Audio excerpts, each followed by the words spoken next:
How do we contemplate on death? How should we approach it? Uh-oh.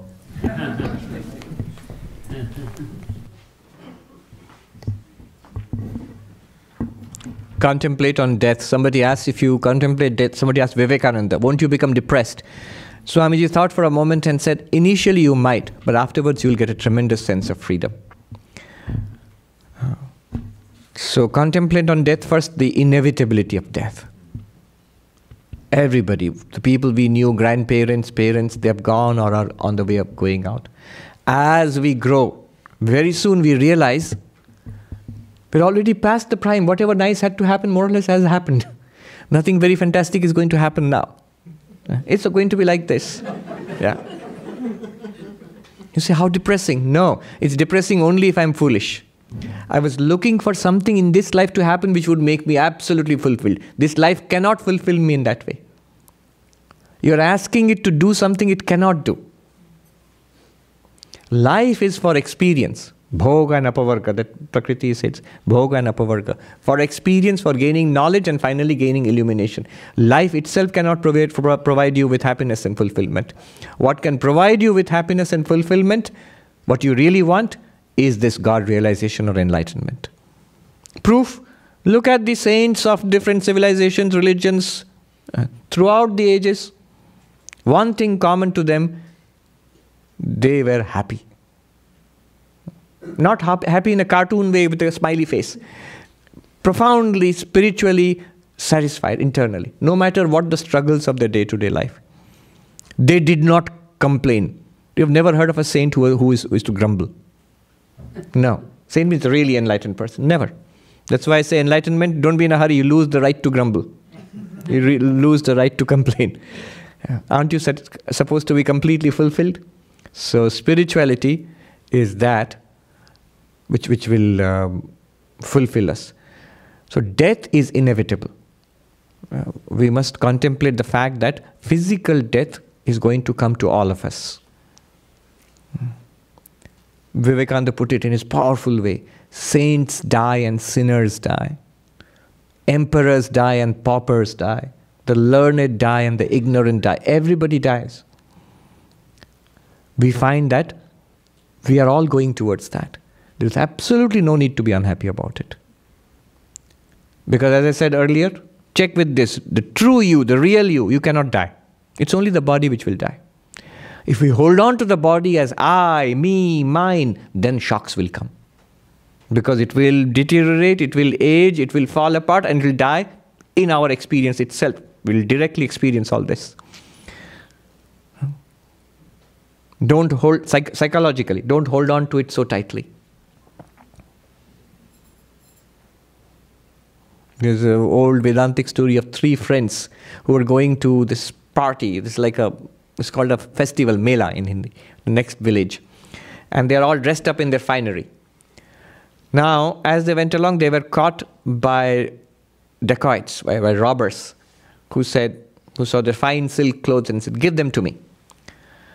Now, one of them was really well-built, large and and also loved his new clothes.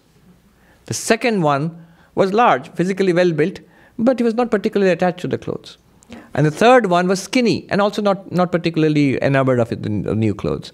Now, who will have the greatest pain in taking off and giving away the new shirt?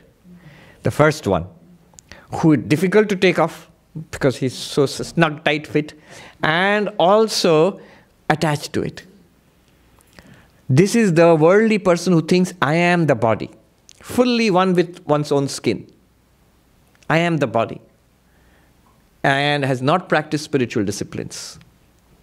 So giving up is really difficult. But in time of death, when the Lord of Death, Yamaraja, comes to snatch away the fine cloth of the body, very difficult. The second one is a person who has that Vedantic insight, the spiritual insight. I am a spirit, I am not a body. I am consciousness, I am the witness in which the body is experienced. But has not done sufficient spiritual practice. So it's not an instinctive thing. Understands, but there's a struggle to take off the cloth. He's not attached to it, but still snug fit. So third one is the one who has got the spiritual discernment and also the lifelong spiritual practice, who easily takes it off and casts it away. I have seen myself, and we have read about so many enlightened people, so many spiritual seekers, don't even say enlightened people, who have done spiritual practice throughout their life, who see themselves as spiritual seekers, at the point of death, in full awareness, in complete consciousness of God, joyfully, quietly pass away. I know some of them, I have seen, both monks and householders. This is not just at the point of death they were spiritual. They had this this clarity even before that. And so they were able to deploy these spiritual resources at that spiritual crisis, at the point of physical death. So just contemplate like this. I am the witness of the body and mind. I am not this body, nor even this mind. I have had so many bodies in the past which I do not remember. Losing this body, death is like turning over a page in a book. I've read it and the next page begins. There's a song which monks sing in the main monastery in India, in Belur Mutt, when a monk is cremated. Usually members of the public are not allowed there. It's a Bengali song. Shishu chilam juba hoyechi. I was a child, now I'm a youth, and I will be old in some days hence. And at death, dehantare, I will get another body, and I'll be reborn as a child again. O death, what fear dost thou have for me? What fear dost thou hold for me? I have no fear of death. It's just changing one body for the other. And then he goes on.